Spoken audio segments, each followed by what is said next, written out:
Baik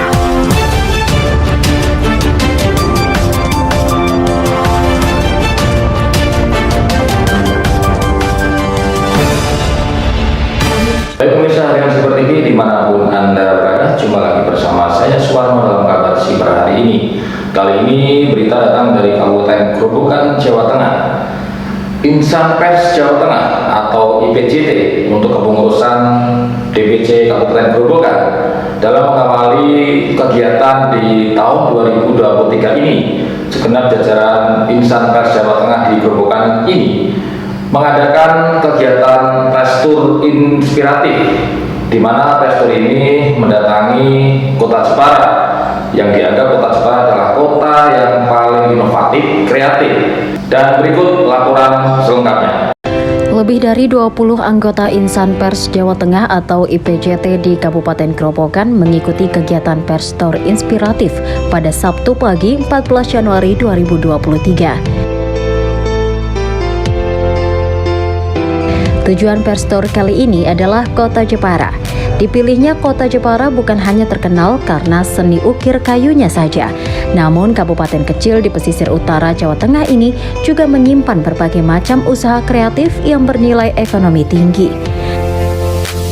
Hampir di setiap desa mempunyai home industri atau usaha rumahan yang berbeda. Salah satunya di Kecamatan Welahan ini, hampir semua penduduknya menjadi pelaku usaha roti dan kue.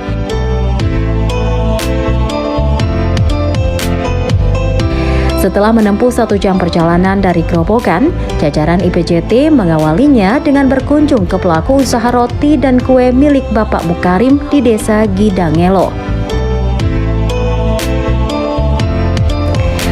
Dipilihnya tempat Bapak Mukarim ini dikarenakan sudah 15 tahun Bapak 3 anak ini mampu mempertahankan usaha roti dan kuenya saat pandemi COVID-19 meruntuhkan ekonomi di Nusantara.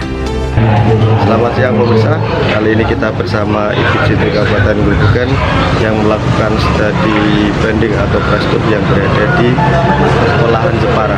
Kali ini kita berada di salah satu pabrik roti atau home industry yang memproduksi aneka kue berlabel Rahayu yang berada di Welahan. Seperti apa kegiatan yang ada di sini akan kita ikuti perjalanan kita kali ini. Kalau nggak biasa masih kandil ya? Ini kuning kandil. Coba deh, kemudian rapikan. Dilihat proses selanjutnya setelah tadi dari proses pertama, ini adalah proses untuk pembuatan roti. Jadi masih bersifat manual.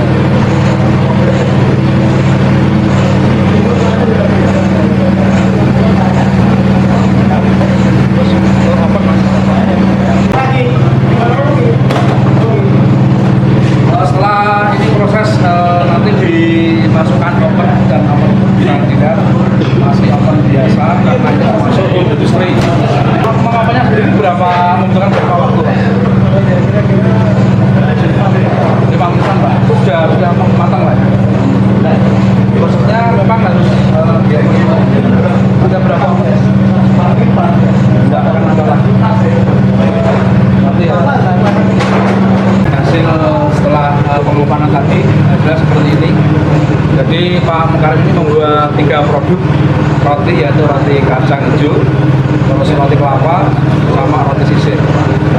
Bisa dilihat untuk hasil setelah pengupahan tadi.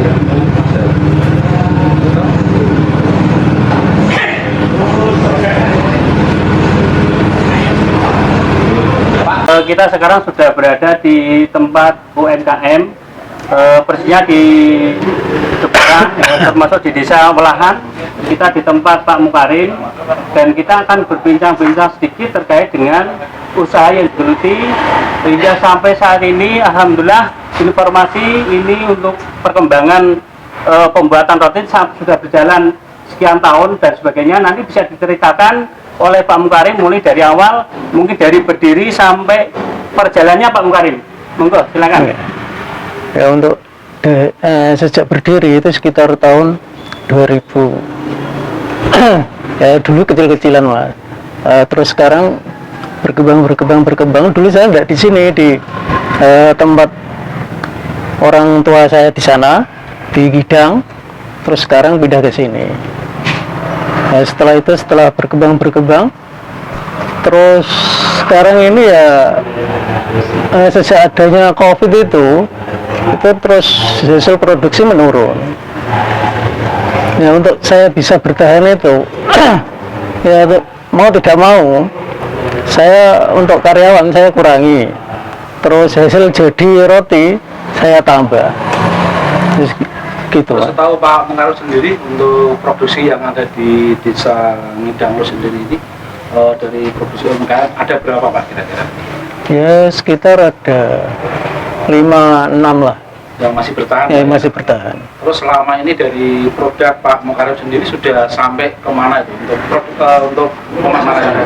Nah, untuk pemasarannya wilayah Jepara sendiri, terus Demak, Kudus, sampai Kendal, Semarang, Rembang, terus Rembang ke sana tuh mana ya, daerah Blora. Harga ya masih 1000-an ya. Terus selama ini dari masa pandemi hingga saat ini mungkin ada sentuhan dari pemerintah daerah maupun dari instansi berkaitan dengan para pelaku UMKM yang ada di lahan sini. Ya untuk bantuan belum ada. Untuk kami dari pemerintah desa,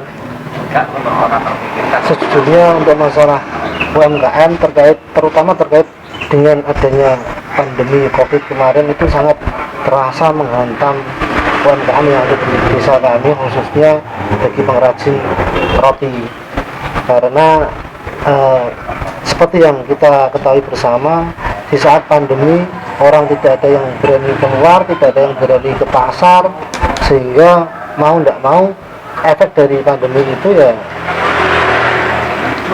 penurunan dari penjualan atau produksi roti di Desa Ngidanglo, khususnya ini di Pak Mekarim ya tetap menurun. Nah, permintaan dari atau keinginan dari pemerintah desa bahwa pada instansi atau dinas terkait bisa membantu bagaimana memulihkan ekonomi atau UMKM yang ada di desa kami khususnya. Kegigihan dan keuletan Bapak Mukarim ini tentu dapat dijadikan inspirasi bagi pelaku usaha UMKM yang lain, khususnya di Kabupaten Grobogan dan Jepara. Usai berkunjung, jajaran IPJT Kabupaten Grobogan menyempatkan singgah sejenak di kantor pusat IPJT di Jepara Kota untuk menyerahkan 2 cindramata ke Ketua Umum IPJT, Insinyur Supriyanto.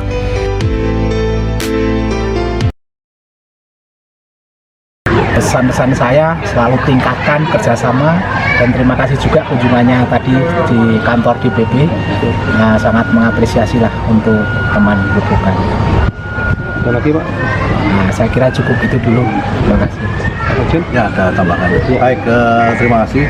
Jadi kami dengan Pak Ketua Umum dan Pak Nurkan sebagai pengacara DPP sangat memberikan apresiasi yang setinggi-tingginya dan sedalam-dalamnya, khususnya kepada Insampai Jawa Tengah DPC Kabupaten Grobogan yang sudah meluangkan waktu untuk melakukan press tour sekaligus berkunjung ke kantor DPP sekaligus untuk bersilaturahmi. Harapan kami semoga DPC IPJT Kabupaten Grobogan ini menjadi tolak ukur bagi teman-teman DPC lain di seluruh Jawa Tengah, agar inilah sebenarnya organisasi yang kita bentuk dan kita bangun, kekeluargaan dan kesehatan ini yang kita bangun. Demikian Pak. Terus gimana Pak terkait observasi UMKM dan observasi tempat wisata menurut pandangan? Baik, terkait dengan usaha kecil, mikro, menengah, khususnya di Kabupaten Jepara ini memang sebetulnya kan luar biasa, apalagi sekarang ini kan negara dalam hal ini pemerintah memang sangat memberikan link dan ruangan-ruangan yang luar biasa khususnya pada UMKM. Semoga UMKM khususnya di Jepara ini akan lebih produktif, kemudian juga dia akan lebih memberikan peningkatan yang cukup signifikan. Nah, tentunya kami harap juga tidak hanya UMKM yang ada di wilayah Jepara juga, tapi UMKM yang berada di wilayah Jawa Tengah khususnya dan di Indonesia pada umumnya. Betul. Tak cukup berkunjung ke 2 tempat saja dalam press tour kali ini, IPJT Kabupaten Grobogan juga berkunjung ke pelaku usaha menengah ke atas, yakni hotel. Sasaran kunjungan adalah Hotel Onojoglo. Hotel Onojoglo yang berada di tepi pantai Bandengan ini bernilai destinasi wisata tinggi dengan bernuansa eksotis Jawa dan Bali.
Ya, bagus tempatnya, nyaman, kemudian bersih, terus enak buat sama keluarga. Untuk harga gimana nih?